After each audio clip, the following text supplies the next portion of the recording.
All right, man. We in the two snaps, man. Two I snaps. love this segment, man. And man, it's crazy because like last week, man, our producers did you dirty, man. Man, They did you dirty, bro. I'm not even gonna talk about it What? I mean, because I'm expecting it to keep happening. what? Especially now since we're into Halloween.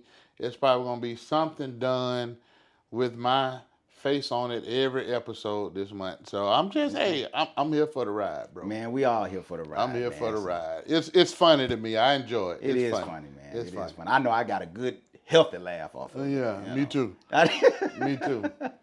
But man, so this week, man, we'll be talking about two different projects. Two different very projects. different projects, man. Like one, we'll be talking about Gen V, which is a spinoff of the hit series The Boys on Amazon Prime. And we'll be talking about the new Devon Franklin and Tyler Perry project that's on Netflix, Ruth and Boaz. well, good deal, man.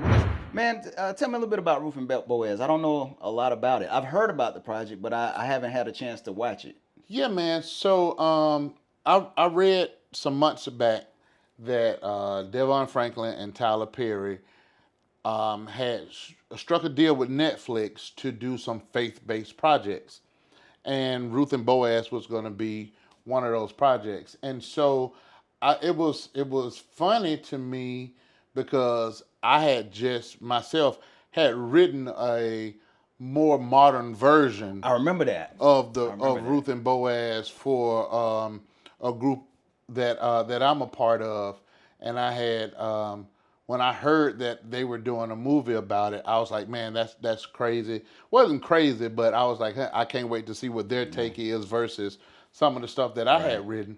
But to see it, man, it was very interesting. It was a different take from the biblical account. They stayed true to the biblical account on most of it. But in this one, Ruth was a R&B singer. She was a part of a group. Okay. Excuse me. She was a part of a group, but she just didn't feel right by being in the group. She wanted to get away and wanted to do her own thing. And she had a boyfriend slash fiance. I don't know if they were engaged yet. I can't remember. But she had a boyfriend, and the mother was not feeling her for real. The mother, which was Felicia Rashad, played the mother. She wasn't really feeling her at all. But she wanted to get out of the group, and the guy who was the manager of the group, when she told him that she wanted out, he was like, look, there's no way you're getting out of this. I didn't put up too much money. You owe me over $300,000 if that's the case, and you don't have it to pay. So you're definitely not going nowhere. Wow. And so we know in the biblical account, Naomi, which is the mother-in-law, lost her two sons. Her husband had already passed. All she had was her two sons and her two daughter-in-laws. And then the sons passed, and it was just her and the daughter-in-laws. But in this take, the husband and the son got killed because of Ruth. Wow. Yeah, because of Ruth. So the music manager actually killed Naomi's husband and Ruth's boyfriend and told Ruth that he did it. Okay. He told her that he did it and told her that she didn't want anything else to happen to anybody else that she loved or cared about. And so when Felicia Rashad's character couldn't take it no more because after her husband died, she lost everything. And the bank took everything back from her. They foreclosed on her house.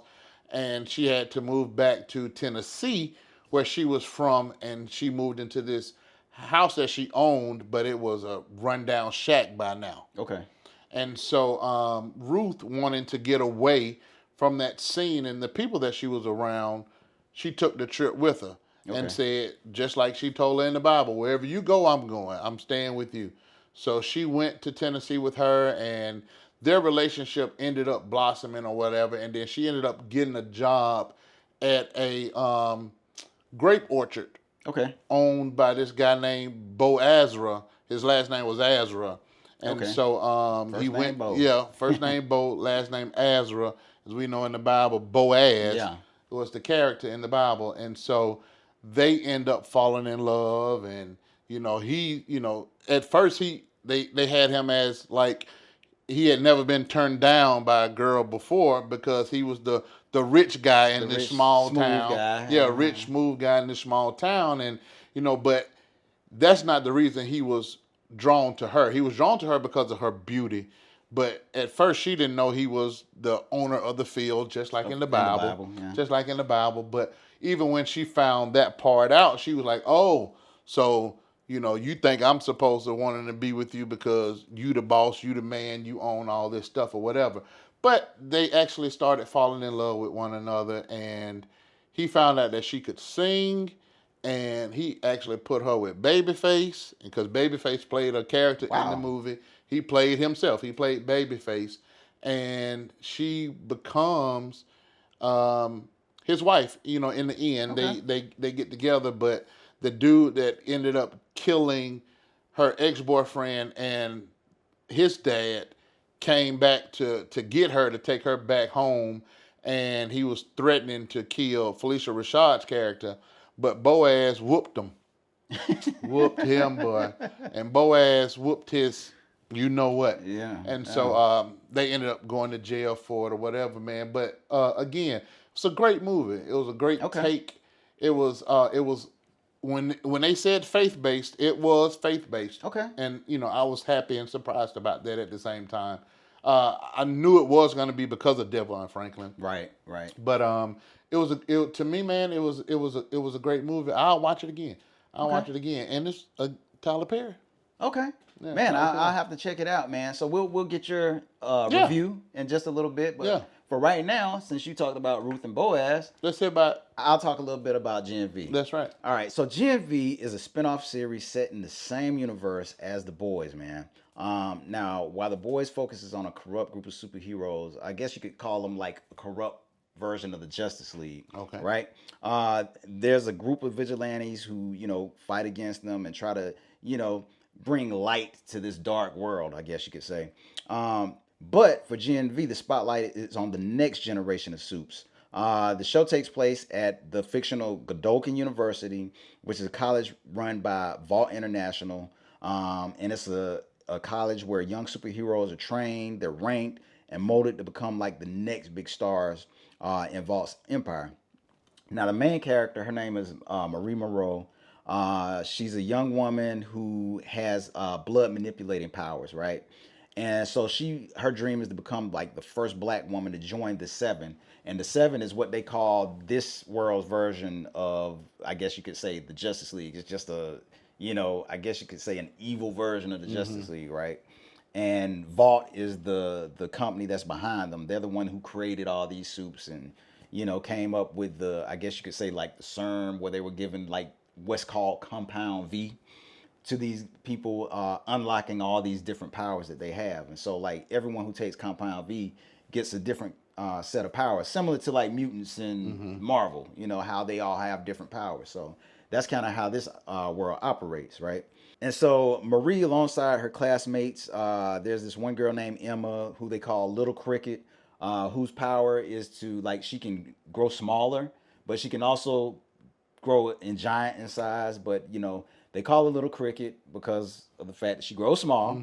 Then there's another character named Jordan, who's a shapeshifter who goes between being a boy, male or female. Then there's another character named Andre and another named Kate. And Marie and the team, they discover a lot of hidden secrets at the university and a lot of cover-ups or whatever. So going into the end of the first season, because of them, discovering these secrets and then trying to expose them, they're all imprisoned. They all become imprisoned and locked away so that they can't tell what's really going on and what Vault is behind and, everything that's going on in this universe, right? And so season 2 picks up with them still in prison, but Marie has escaped. Now, the character of Andre, he ended up dying in prison trying to use his powers to escape because it was so much of an overload for him. He just couldn't take it and he died. But it's shown off camera. You don't see it on camera, but Marie escapes. They're released from prison, and they discovered that the school is now under new leadership from this guy named Cypher. and he's basically turning it into like a military training ground because at this point, there's been a lot of disruption, and the conflict between humans and supes is at an all-time high. And so like he's training and preparing like all these students for what he feels is coming ahead, which is a battle with humans.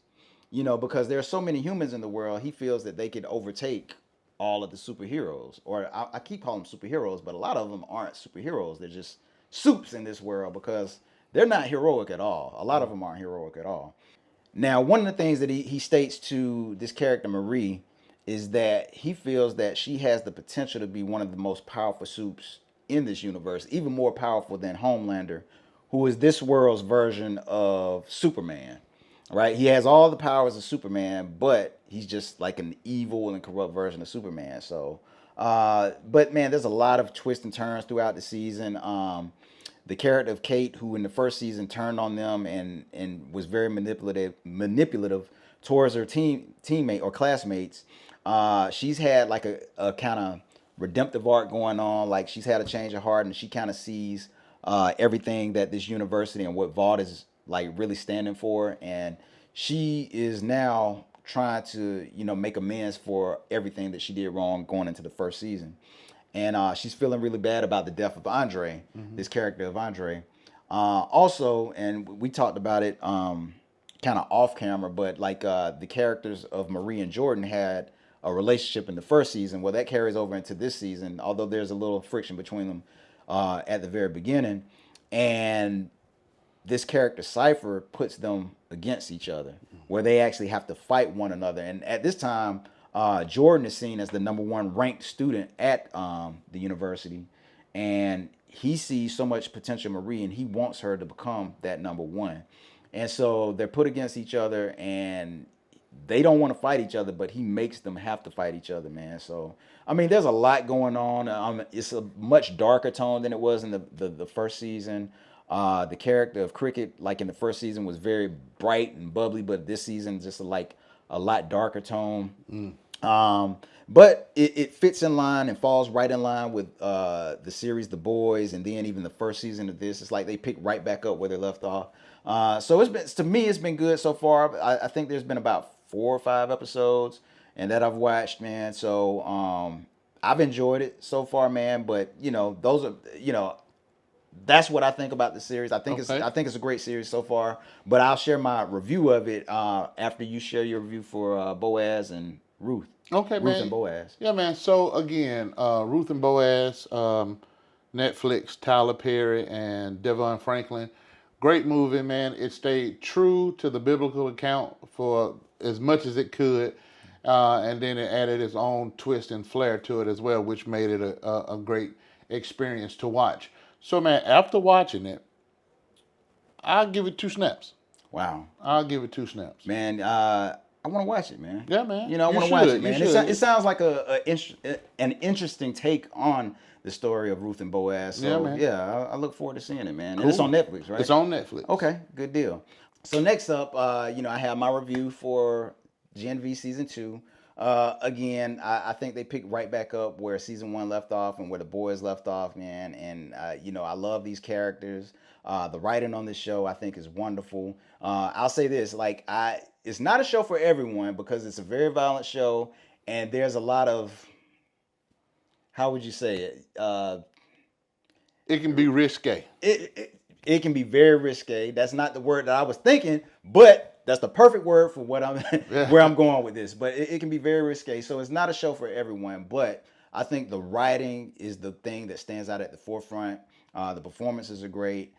So if I had to, I give it 2 snaps, man. I've really enjoyed this season so far. I'm looking forward to seeing where they go the rest of the season and how it ties back into the boys. Yeah, man. I watched Season 1, and I plan on watching Season 2 as soon as I can come up for some air. Yeah. Then I know your schedule is crazy, man. Yeah, man. So and I know you watch a lot of different programs, and it's hard to get caught up on a lot of shows. So. But when I get some time, I'm definitely gonna watch Season 2. Good deal. So what about you guys? Have you seen either one of these shows? Do you plan on watching them? If so, please share your thoughts, leave your comments with us, and just let us know what you think about these 2 shows. That's right.